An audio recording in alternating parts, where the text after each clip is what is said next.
নমস্কার, আপনারা দেখছেন মহিষাগ্নি টিভি বাংলা। বিশেষ খবর এই মুহূর্তে।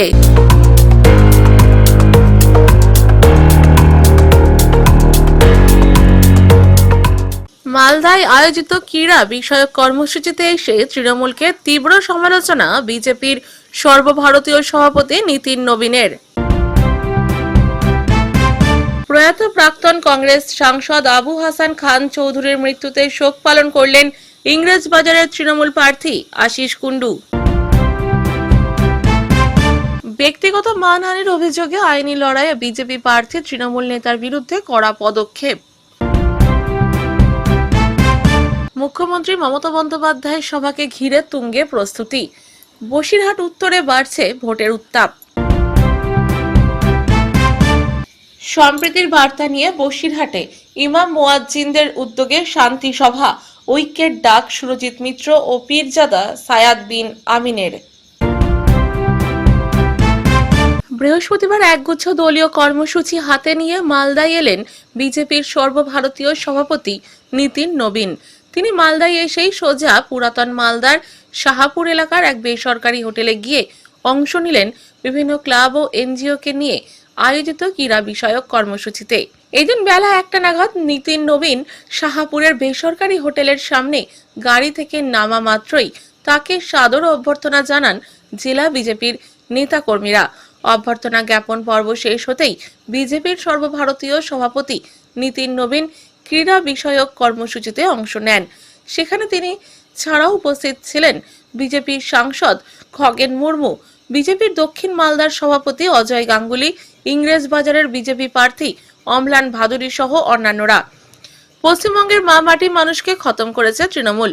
শিল্প ধ্বংস হয়েছে, রাজ্যের মায়েরা সুরক্ষিত নয়, মাটি দখল করেছে ঘুষপেটিয়ারা, মানুষের চাকরি নেই, জীবিকা নেই, শুধু ভাতই সম্বল এ রাজ্যে।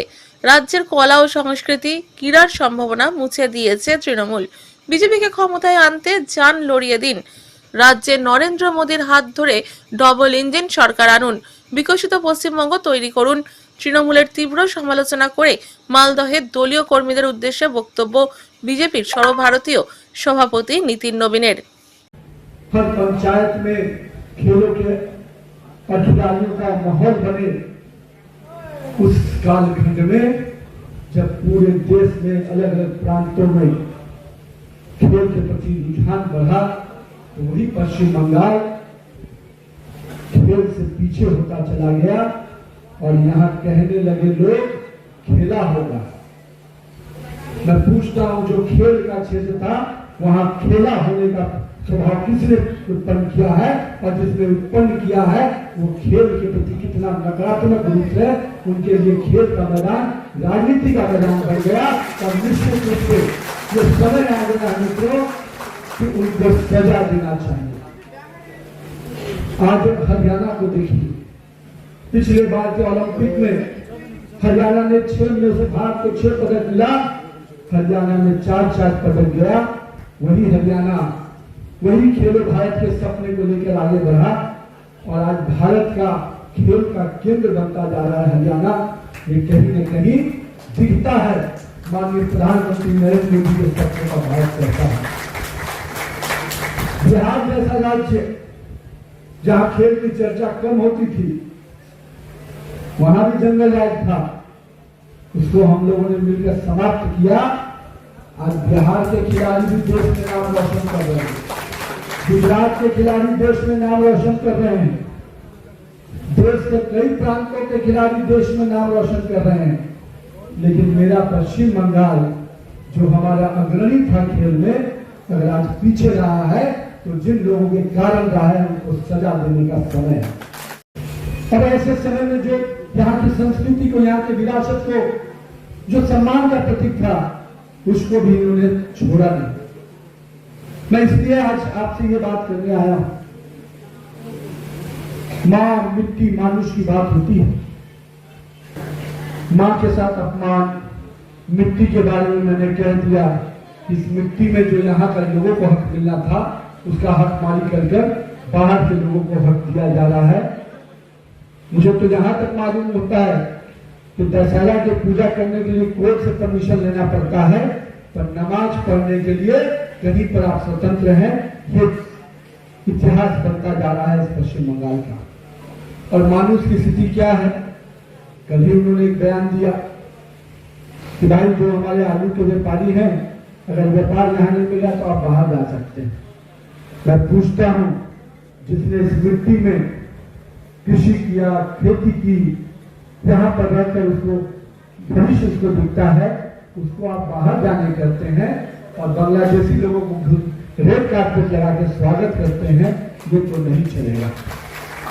इसलिए मैं आज आप सबसे ये आग्रह करने आया हूं कि मेरे क्लब हाउस के साथियों, मेरे युवा साथियों, पश्चिम बंगाल अपनी सांस्कृतिक विरासत के लिए, अपने संगीत के लिए, अपने कवि भाव के लिए, अपने कला के लिए जाना जाता है, अपने खेल की भावना के लिए जाना जाता है। हम भारतीय जनता पार्टी के आपसे अपील करते हैं कि आपका समर्थन, हर क्लब हाउस के लोगों का समर्थन हमको मिले।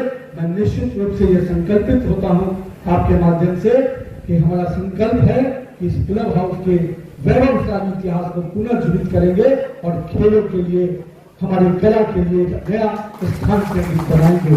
और आइए मिलकर अपने भाजपा नेतृत्व वाली डबल इंजन की सरकार बनाइए, नरेंद्र मोदी के हाथों को मजबूत कीजिए।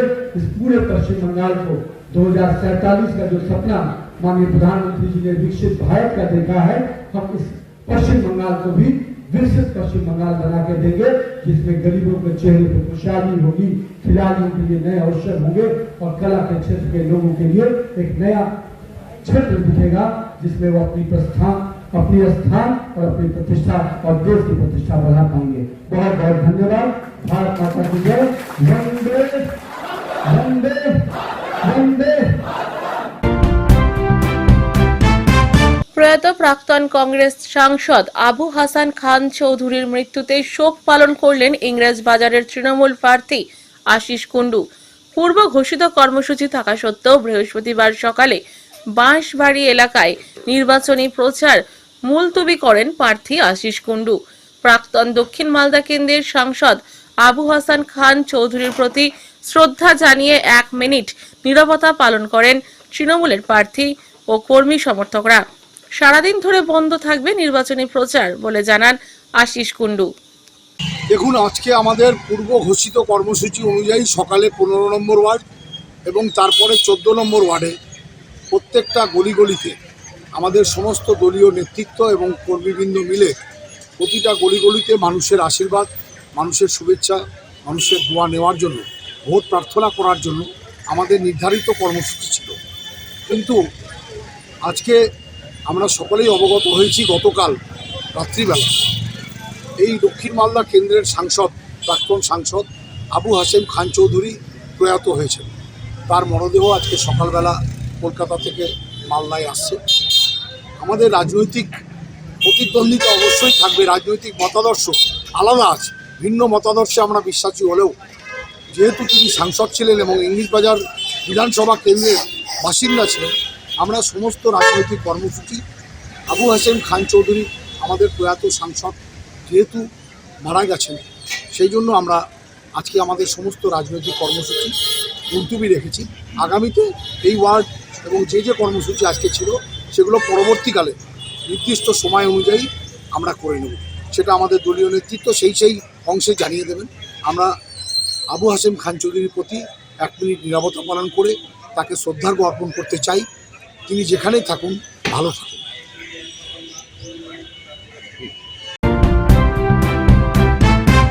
বসিরহাট দক্ষিণ বিধানসভা কেন্দ্রে ভোটের মুখে রাজনৈতিক উত্তাপ আরও বাড়ল। এবার সরাসরি আইনের লড়াইয়ে জড়ালেন বিজেপি ও তৃণমূল নেতৃত্ব। বিজেপি প্রার্থী সূর্য ব্যানার্জির অভিযোগ, তার ব্যক্তিগত জীবন নিয়ে কুরুচিকর ও ব্যঙ্গাত্মক ভিডিও তৈরি করে সোশ্যাল মিডিয়ায় ছড়িয়ে দিয়েছেন বসিরহাট পৌরসভার 20 নম্বর ওয়ার্ডের প্রাক্তন কাউন্সিলর তথা তৃণমূল নেতা পরিমল মজুমদার। এই ঘটনাকে কেন্দ্র করে তিনি আইনি পদক্ষেপ গ্রহণ করেছেন এবং সংশ্লিষ্ট তৃণমূল নেতার বিরুদ্ধে লিগ্যাল নোটিশ পাঠিয়েছেন।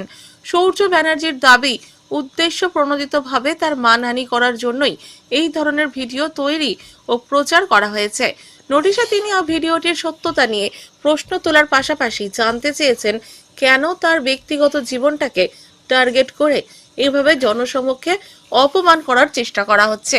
তার বক্তব্য, নির্বাচনের আগে ইচ্ছাকৃতভাবে তার ভাবমূর্তি নষ্ট করার চেষ্টা চলছে।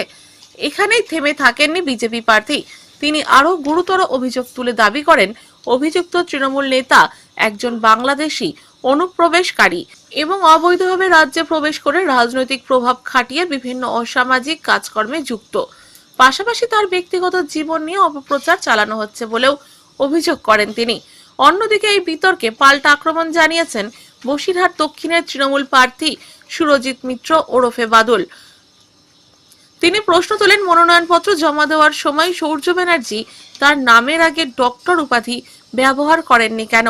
তার দাবি, যদি তিনি সত্যিই চিকিৎসক হয়ে থাকেন তাহলে সেই তথ্য স্পষ্টভাবে উল্লেখ করা উচিত ছিল। এই বিষয়টি নিয়ে বসিরহাটের মানুষের মধ্যেও প্রশ্ন তৈরি হয়েছে বলেই মত তৃণমূল প্রার্থীর। সব মিলিয়ে ব্যক্তিগত আক্রমণ, মানহানির অভিযোগ এবং আইনি লড়াই, এই তিনের জেরে বসিরহাট দক্ষিণের নির্বাচনী লড়াই ক্রমেই তীব্র হয়ে উঠেছে। ভোটের আগে এই ধরনের ঘটনা রাজনৈতিক সমীকরণে কতটা প্রভাব ফেলবে, এখন সেই দিকেই নজর রাজনৈতিক মহলের। প্রাক্তন কাউন্সিলর এই ভদ্রলোক দীর্ঘদিন ধরে বিভিন্ন রকম অসামাজিক কাজকর্ম করে বাংলাদেশ থেকে বেশ কয়েক বছর আগে পার হয়ে এখানে ঘাঁটি গেড়েছে।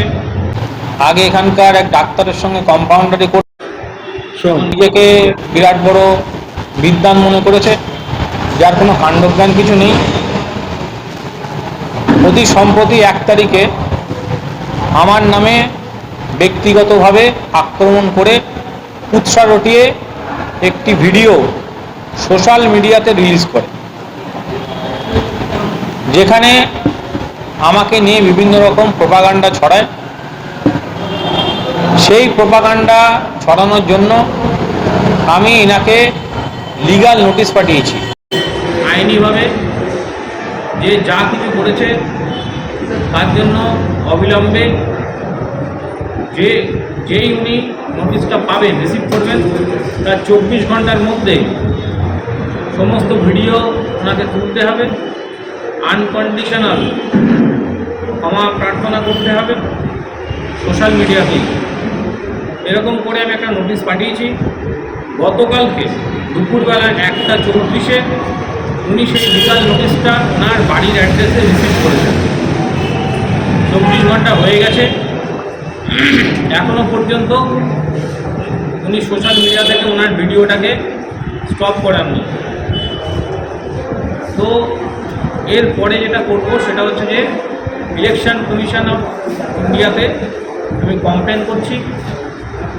বিভিন্ন রকম মিথ্যে প্রোপাগান্ডা ছড়িয়ে ভোটারদেরকে প্রভাবিত করার জন্য যে অপচেষ্টা সেটা উনি করছেন, এবং সেটাতে শুধুমাত্র যে মডেল কোড অফ কন্ডাক্ট সেটা পুরোপুরি ভায়োলেশন হচ্ছে, এবং একই সঙ্গে আমার ব্যক্তিগত জীবনের মধ্যে যে কুৎসা রটিয়েছে তাতে আমার সামাজিকভাবে আমার প্রভাব প্রতিপত্তি এখানে খারাপ হয়েছে।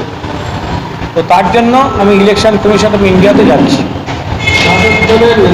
সে তো অবশ্যই, একটা তৃণমূলের এরা হচ্ছে মানে কাজের থেকে অকাজ বেশি করে। কাউন্সিলর যখন হয়েছিল তখনও মার দাঙ্গা ঝামেলা গণ্ডগোল এইসব করে জোর করে ভোট লুট করে তবে কাউন্সিলর হয়েছে। গণতন্ত্রের সঠিক মর্যাদা কিভাবে দিতে হয় সে বুদ্ধি ওনার নেই। ওনার ব্যক্তিগত জীবনে আমি যাব না, কারণ ওনার ব্যক্তিগত জীবন, ওনার বাবা এখানকার ভোটার কোনোদিন ছিলেন না, বাংলাদেশ থেকে পার হয়েছেন কয়েক বছর আগে। ওনার এখানকার এখন ওনার যে ওয়াইফ কাউন্সিলর আছে তারও যে ফ্যামিলি ব্যাকগ্রাউন্ড সেখানেও আমি যাব না। কিন্তু এটা আমি বলতে চাই যে রাজনৈতিক জীবনে যে বিষয় আছে তাতে ব্যক্তিগত জীবনকে টানার কোনো অধিকার কারণ নেই। যে ভুল উনি করেছেন তার জন্য অবিলম্বে ক্ষমা চান, আমি শুধু এইটুখানি চাই। গণতন্ত্রে ইলেকশন কমিশন অফ ইন্ডিয়ার ওপরে ভরসা থাকবে, এটাই স্বাভাবিক। আর আমি একজন বিজেপি মনোনীত প্রার্থী। আমার অবশ্যই ভরসা আছে যে ইসিআই এর বিরুদ্ধে ব্যবস্থা নেবে এবং ইসিআইতে কমপ্লেন করার পরে আমি অবিলম্বে সাইবার ক্রাইমেও এটার বিরুদ্ধে গিয়ে কেস করব, যাতে তারাও সেটা লিগ্যাল অ্যাকশন নেয়। কারণ ভোটারদেরকে যে প্রভাবিত করার যে অপচেষ্টা, এটাকে বন্ধ করার জন্যই আমার এই প্রয়াস। যে ভিডিও পাঠিয়েছে এবং তার বিরুদ্ধে যে আইডি নোটিশ পাঠিয়েছে, আইনি নোটিশ, সেটা নিয়ে আমরা আইনি পদক্ষেপ গ্রহণ করব। তবে আমি ওনাকে যা শুনেছি যে নির্বাচন কমিশনে তিনি যা নমিনেশন ফিল আপ করেছেন সেখানে ডাক্তার শব্দটা উল্লেখ করেন। যদি ডাক্তারই হন তাহলে ডাক্তার শব্দটা উল্লেখ করুন, তাহলে মানুষ অন্তত জানুক যে উনি ডাক্তার। উনি ডাক্তার হলে তো ডাক্তার শব্দটা উল্লেখ করবেন, সেটা পাচ্ছি না কেন? আমারও প্রশ্ন থাকলো ওনার কাছে যে আগের বারে যখন 2021-এ ডক্টর সপ্তর্ষি ব্যানার্জি তৃণমূল কংগ্রেসের হয়ে নমিনেশন সাবমিট করেছিলেন, তার নমিনেশনে তিনি ডাক্তার লিখেছিলেন। তাহলে ডাক্তার সৌর্য ব্যানার্জি তিনি বড় মাপের ডাক্তার যখন, তাহলে তার উচিত হবে ডাক্তার শব্দটাকে লেখা। তিনি ডাক্তার হলে নিশ্চিত লিখতেন। কোশ্চেনটা থেকেই গেল এবং বসিরহাটের মানুষ এটা জানতে চায় যে তিনি আদতে ডাক্তার না ডাক্তার না, তিনিই ক্লিয়ার করুন বিষয়টা। বসিরহাট উত্তর বিধানসভায় ভোটের আগে রাজনৈতিক উত্তাপ চরমে। শুক্রবার দুপুরে গোপালপুর ব্রহ্মানন্দ হাই স্কুল মাঠে নির্বাচনী সভা করতে আসছেন তৃণমূল সুপ্রিমো মমতা বন্দ্যোপাধ্যায়। তাকে ঘিরে ইতিমধ্যেই জোর কদমে শেষ মুহূর্তের প্রস্তুতি শুরু হয়েছে প্রশাসন ও দলীয় স্তরে। বৃহস্পতিবার সভাস্থল পরিদর্শনে এসে বসিরহাট পুলিশ জেলার পুলিশ সুপার অলোকানন্দা ভাওয়াল নিরাপত্তা ব্যবস্থা খতিয়ে দেখেন। মাঠের প্রবেশ ও প্রস্থান পথ, ভিড় নিয়ন্ত্রণ, নিরাপত্তা বলয়ের বিন্যাস সবকিছুই খুঁটিয়ে দেখা হয়। বড় জনসমাগমের কথা মাথায় রেখে পর্যাপ্ত পুলিশ মোতায়েনের পরিকল্পনাও করা হয়েছে। অন্যদিকে দলীয় নেতৃত্ব ও প্রস্তুতিতে কোনো খামতি রাখতে চাইছে না। সভাস্থলের প্রস্তুতি দেখতে হাজির হন হাসনাবাদ 2 নম্বর ব্লক তৃণমূল সভাপতি এসকেন্দার গাজী এবং বসিরহাট 2 নম্বর পঞ্চায়েত সমিতির সদস্য বুলবুল ইসলাম সহ একাধিক নেতৃত্ব। মঞ্চ নির্মাণ থেকে শুরু করে কর্মী সমর্থকদের বসার ব্যবস্থা সবটাই খতিয়ে দেখেন তারা। এসকেন্দার গাজী বলেন, রাজ্য সরকারের 100টির বেশি প্রকল্প সাধারণ মানুষের জীবনযাত্রার মান বদলে দিয়েছে। সেই উন্নয়নের বার্তাই পৌঁছে দিতে মুখ্যমন্ত্রীর সভা অত্যন্ত গুরুত্বপূর্ণ। তার দাবি, বসিরহাট উত্তর বিধানসভা তৃণমূলের শক্ত ঘাঁটি হিসেবেই পরিচিত। আর গত নির্বাচনে প্রায় 90,000 ভোটে জয়ের ব্যবধান ছিল। এবারে সেই ব্যবধান 1 লক্ষের গণ্ডি ছাড়িয়ে যাওয়াই লক্ষ্য। একই সঙ্গে বিরোধীদের কটাক্ষ করতেও ছাড়েননি তিনি। আইএসএফ এর প্রসঙ্গে তিনি মন্তব্য করতে গিয়ে বলেন, ভোটের সময় ছাড়া তাদের আর দেখা যায় না। মানুষের পাশে থাকার কোনো বাস্তব ভূমিকা নেই তাদের। সব মিলিয়ে মুখ্যমন্ত্রীর সভাকে ঘিরে বসিরহাট উত্তরের রাজনৈতিক আবহ ক্রমশ তীব্র হচ্ছে। প্রশাসনিক প্রস্তুতি ও দলীয় শক্তি প্রদর্শনের মধ্যে দিয়ে এই জনসভা যে আসন্ন নির্বাচনের আগে বড় বার্তা বহন করবে তা বলাই বাহুল্য।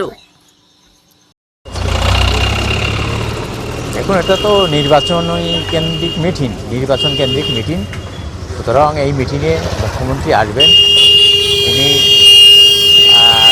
বিগত 15 বছর ধরে যে উন্নয়ন হয়েছে এবং বাংলায় যে একটা শান্তি বিরাজ করছে, বাংলার মানুষ যে একটা ভালোভাবে এখানে বসবাস করছে এবং সেই উন্নয়নের উপরে নিশ্চিতভাবে তিনি আমাদেরকে বার্তা দেবেন এবং এই বিধানসভা জেতার জন্য যা যা লড়াই আমাদের প্রস্তুতি নেওয়া, নিশ্চিতভাবে সেটা আমাদেরকে বলবেন। যদিও আমরা সকলেই প্রস্তুতি হয়ে গেছি, কারণ এখানে একটা ভালো সংখ্যক মানুষের জমায়েত হবে।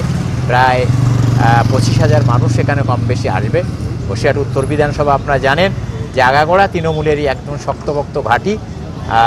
এই সাব ডিভিশনে আমরা আগাগোড়াই ভালো রেজাল্ট করি। গতবারে আমরা 2021 সালে আমরা এখানে 90,000-এর উপরে ভোটে জিতেছিলাম। এবার আমরা লক্ষাধিক ভোটে জিতব।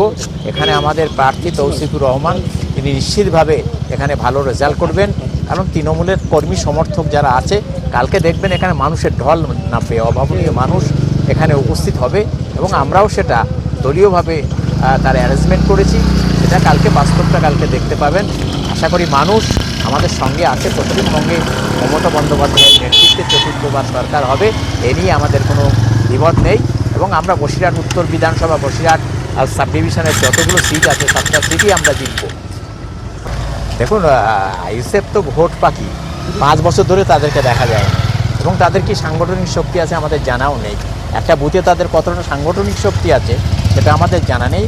তৃণমূল কংগ্রেস সাংগঠনিক দল, আমরা সাংগঠনিকভাবে লড়াই করছি এবং মানুষের কাছে মমতা বন্দ্যোপাধ্যায়ের যে 100টার উপরে যে প্রকল্প আছে তার সাহায্য প্রত্যেক মানুষের কাছে পৌঁছে গিয়েছে। সুতরাং আইএসএফ কি গল্প বললো, ওটা গল্প অনেকেই বলে। এরা হচ্ছে ভোট পাখি, ভোট আসলে এরা মানুষের দুয়ারে এসে হাজির হয়ে যায়, আর ভোট মিটে গেলে এদেরকে দেখা যায় না। তৃণমূল কংগ্রেস সারা বছর ধরে মানুষের সঙ্গে আছে, মানুষের পরিষেবা দিচ্ছে, সুতরাং জিত নিয়ে আমাদের কোনো সংশয় নেই। বসিরহাট দক্ষিণ বিধানসভায় এক ভিন্ন বার্তার সাক্ষী থাকলো মাওলানাবাগ দরবার শরীফ। যখন গোটা বিশ্বজুড়ে অশান্তি, হিংসা ও সাম্প্রদায়িক বিভেদের খবর সামনে আসছে, তখন এই প্রান্তে দাঁড়িয়ে সম্প্রীতি ও সহাবস্থানের এক শক্তিশালী বার্তা তুলে ধরলেন ইমাম ও মুয়াজ্জিনরা। পীরজাদা সাদ বিন আমিন ও মোহাম্মদ শামসুল আরফিনের আহ্বানে আয়োজিত এই সভা যেন রাজনৈতিক পরিসরের বাইরেও সামাজিক সংহতির এক গুরুত্বপূর্ণ মঞ্চ হয়ে উঠল। সভায় উপস্থিত ছিলেন পীর সাহেব সিরাজুল আমিন, বসিরহাট দক্ষিণের তৃণমূল প্রার্থী সুরজিৎ মিত্র বা বাদল, আলহবাজ মাওলানা আবু বক্কর সাহেব ও বসিরহাট পৌরসভার প্রাক্তন উপপৌরপ্রধান পিন্টু দাস সহ একাধিক ধর্মীয় নেতৃত্ব এবং স্থানীয় বিশিষ্ট ব্যক্তিত্বরা। বিভিন্ন ধর্ম ও সম্প্রদায়ের মানুষ একত্রিত হয়ে শান্তি ও ঐক্যের পক্ষে যে দৃঢ় অবস্থান নিলেন তা এলাকায় ইতিবাচক প্রভাব ফেলেছে বলেই মত স্থানীয়দের। সবাই বক্তব্য রাখতে গিয়ে পীরজাদা সায়াদ বিন আমিন বর্তমান বিশ্ব পরিস্থিতির প্রসঙ্গ টেনে বলেন, আজ মানুষ ধর্মের নামে বিভক্ত হচ্ছে, কিন্তু প্রকৃত ধর্ম মানুষকে ভেদাভেদ নয়, ভালোবাসা ও সহমর্মিতা শেখায়। ইসলাম শান্তির ধর্ম। এই বার্তা আমাদের প্রতিটি মানুষের কাছে পৌঁছে দিতে হবে। তিনি আরো জানান, সমাজের সম্প্রীতি বজায় রাখতে ধর্মীয় নেতাদের এগিয়ে আসা অত্যন্ত জরুরি এবং সেই লক্ষ্যই এই উদ্যোগ। অন্যদিকে সুরজিৎ মিত্র বাদল তার বক্তব্যে সম্প্রীতির গুরুত্ব তুলে ধরে বলেন, বসিরহাটের মাটি বহুদিন ধরেই সাম্প্রদায়িক সম্প্রীতির এক উজ্জ্বল দৃষ্টান্ত। এখানে হিন্দু মুসলিম মিলেমিশে বসবাস করেন, একে অপরের উৎসবে সামিল হন। এই ঐতিহ্যকে আরও শক্তিশালী করা আমাদের দায়িত্ব। তিনি আরো বলেন, উন্নয়নের পাশাপাশি সামাজিক ঐক্য বজায় রাখা তার প্রধান লক্ষ্য এবং মানুষের মধ্যে ভেদাভেদ সৃষ্টি করে কোনো রাজনৈতিক ফায়দা তোলার চেষ্টা বরদাস্ত করা হবে না। সভায় উপস্থিত অন্যান্য বক্তারাও একই সুরে সম্প্রীতি, সহনশীলতা এবং পারস্পরিক শ্রদ্ধার উপর জোর দেন। ধর্মীয় ও সামাজিক নেতৃত্বের এই সম্মিলিত উদ্যোগে স্পষ্ট বার্তা উঠে আসে, বিভেদের রাজনীতি নয়, শান্তি ও ঐক্যের পথেই এগোতে চায় বসিরহাট। ইমাম মুয়াজ্জিন দক্ষিণ বিধানসভায় ইমাম মুয়াজ্জিনদের নিয়ে একটা আমাদের মিটিং ছিল, সেখানে প্রধান অতিথি হিসেবে আমাদের উপস্থিত ছিলেন আমাদের দক্ষিণ বিধানসভার ক্যান্ডিডেট আমাদের সুরজিৎ মিত্র বাদলদা ছিলেন, আর আমাদের দক্ষিণ বিধানসভার প্রত্যেক ইমাম মুয়াজ্জিন আর বিশিষ্ট আমাদের সাই মসজিদের ইমাম সাহেব ছিলেন, আমাদের আবু বক্কর হুজুরে উনি এসেছিলেন। উনি আজকে ওনার এক্সাম ছিল, উনি মাদ্রাসার একজন শিক্ষক, উনি চলে গিয়েছেন সেখানে। তাছাড়া আমাদের দক্ষিণ বিধানসভা অনেকেই ছিলেন। আজকে আমাদের ইমাম মুয়াজ্জিনদের নিয়ে আরো কর্মসূচি হবে। জানেন যে আজকে মাননীয় মুখ্যমন্ত্রী মমতা বন্দ্যোপাধ্যায় যেভাবে মানুষের পাশে দাঁড়ান, আজকে ইমাম মুয়াজ্জিনদের জন্য টাকা বাড়িয়েছে, আগামী দিনে ইমাম সাহেবদেরও টাকা বাড়াবে আশাবাদী। আমাদের 4 তারিখের পর আমাদের চতুর্থবারের জন্য মুখ্যমন্ত্রী মমতা বন্দ্যোপাধ্যায় ক্ষমতায় আসবেন, আশাবাদী। তার কাছে অনুরোধ করব আমাদের ইমাম সাহেবদের জন্য আরো কিছু টাকা বাড়ানো হোক, এই আবেদন আপনার কাছে আমি রাখব। সম্প্রীতি বাংলায় বজায় রাখতে হবে। যারা এই সম্প্রীতিকে ধ্বংস করার চেষ্টা করছে, আমরা এটা হতে দেবো না। উভয় সম্প্রদায়ের মানুষ, আজকে অনেক শ্রদ্ধেয় মানুষরা, আমার বয়স জ্যেষ্ঠরা যারা ইমাম সাহেব মুয়াজ্জিন সাহেব তারা এখানে এসেছিলেন, তাদের আশীর্বাদ নিলাম, তাদের দোয়া নিলাম। আমি তাদের কাছে সমর্থন চাইলাম, তারা আমায় সমর্থন জানাবেন এই কথা দিলেন। এবং সার্বিকভাবে আমরা যে ঐক্যবদ্ধ একটা পরিবার বাংলা, এই বাংলার সংস্কৃতিকে আমরা রক্ষা করব। সারা সপ্তাহের খবরের জন্য সংগ্রহ করুন বাংলা সাপ্তাহিক মহিষাগ্নি পত্রিকা। ই পেপার বা ওয়েবসাইটের জন্য লগ ইন করুন www.mohisagnipotrika.com। এছাড়াও ইউটিউব এবং ফেসবুক থেকে চ্যানেলটি দেখলে অবশ্যই সাবস্ক্রাইব করে সঙ্গে থাকুন।